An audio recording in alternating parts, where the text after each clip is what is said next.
Pembacaan dari Nubuat Hosea. Umat Allah berkata, mari kita akan berbalik kepada Tuhan, sebab Dialah yang telah menerkam, tetapi lalu menyembuhkan kita, yang telah memukul dan membalut kita. Ia akan menghidupkan kita sesudah 2 hari. Pada hari yang ketiga, Ia akan membangkitkan kita, dan kita akan hidup di hadapannya. Marilah kita mengenal dan berusaha sungguh-sungguh mengenal Tuhan. Ia pasti muncul seperti fajar. Ia akan datang kepada kita seperti hujan pada akhir musim yang mengairi bumi. Dan Tuhan berfirman, apakah yang akan kulakukan kepadamu, hai Efraim? Apakah yang akan kulakukan kepadamu, hai Yehuda? Kasih setiamu seperti kabut pagi, dan seperti embun yang hilang pagi-pagi benar. Sebab itu, aku telah meremukkan mereka dengan perantaraan nabi-nabi.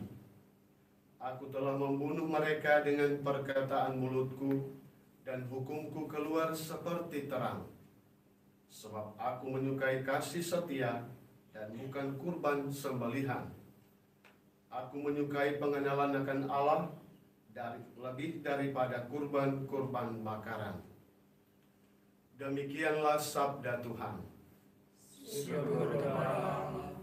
Mazmur tanggapan dengan referen, aku menyukai kasih setia dan bukan kurban sembelihan. Aku menyukai kasih setia dan bukan kurban sembelihan. Kasihanilah aku ya Allah menurut kasih setiamu. Menurut besarnya rahmatmu, hapuskanlah pelanggaranku. Bersihkanlah aku seluruhnya dari kesalahanku, dan tahirkanlah aku dari dosaku. Aku menyukai kasih setia dan bukan kurban sembelihan. Sebab engkau tidak berkenan akan kurban sembelihan, dan kalaupun kupersembahkan kurban bakaran, engkau tidak menyukainya. Persembahan kepadamu ialah jiwa yang hancur. Hati yang remuk redam tidak akan kau pandang hina, ya Allah. Aku menyukai kasih setia dan bukan kurban sembelihan. Lakukanlah kerelaan hatimu seperti Sion. Bangunlah kembali tembok-tembok Yerusalem. Maka akan dipersembahkan kurban sejati yang berkenan kepadamu, kurban bakar dan kurban-kurban yang utuh. Aku menyukai kasih setia dan bukan kurban sembelihan. Baik pengantar Injil. Terpujilah Kristus Tuhan, Raja mulia dan kekal. Terpujilah Kristus Tuhan, Raja mulia dan kekal. Pada hari ini, kalau kamu mendengar suara Tuhan, janganlah bertegar hati. Terpujilah Kristus Tuhan, Raja mulia dan kekal.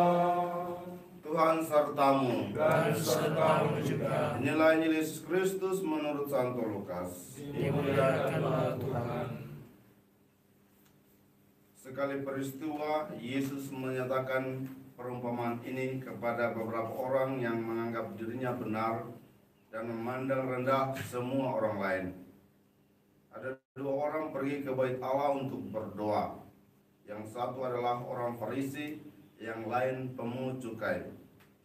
Orang Farisi itu berdiri dan berdoa dalam hatinya begini, ya Allah, aku mengucap syukur kepadamu karena aku tidak sama seperti semua orang lain.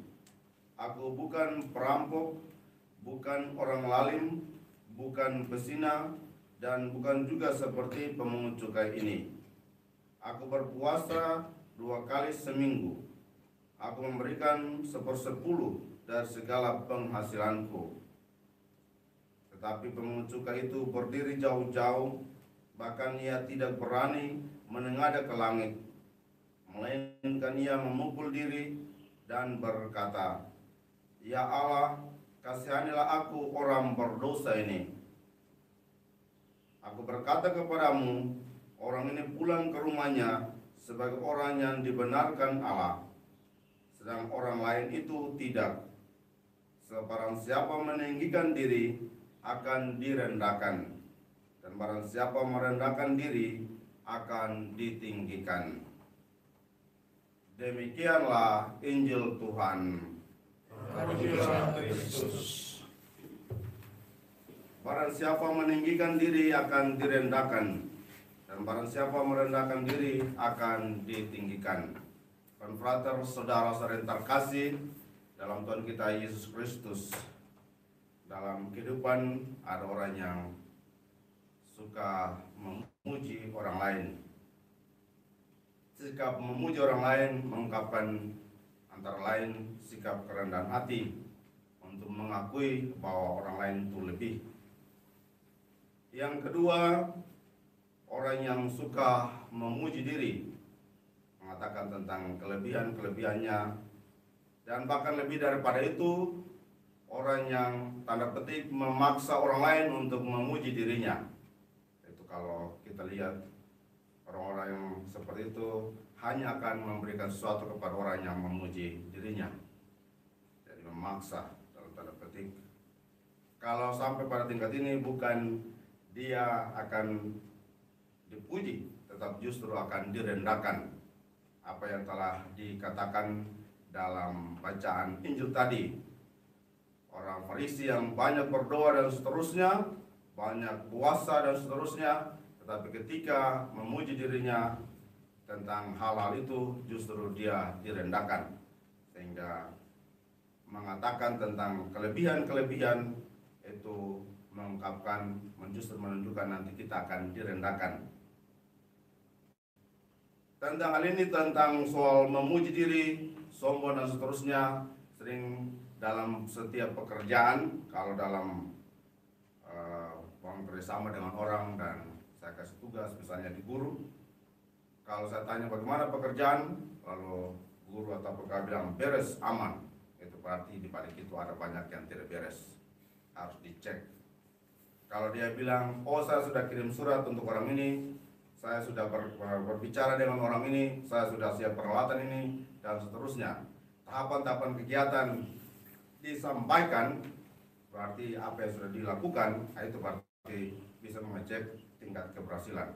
Tetapi kalau bilang langsung beres, mantap, ya harus dipertanyakan mantapnya itu. Dan yang berikut, kita diajak sama-sama bersikap seperti pemungut cukai tadi. Di hadapan Allah justru kita merendahkan diri, karena justru Allah lah yang tahu segala sesuatu. Kita hanya datang mohon ampun daripadanya dan mohon belas kasih daripadanya. Bukan sebaliknya bersikap sombong, memuji diri, kelebihan diri. Orang bilang cukup untuk sombong di hadapan manusia, kalau datang lagi sombong di hadapan Allah. Sudah terlalu lagi, seakan-akan Allah ini lebih rendahkah seperti itu. Allah lebih tahu dari segala sesuatu, kita hanya datang mohon belas kasih daripadanya. Mari kita berdoa agar dalam hidup kita tahu menempatkan diri secara baik, tidak menyombongkan diri, tapi selalu rendah hati dalam pekerjaan hidup kita, serta merendah hati di hadapan Allah. Semoga demikian. Amin.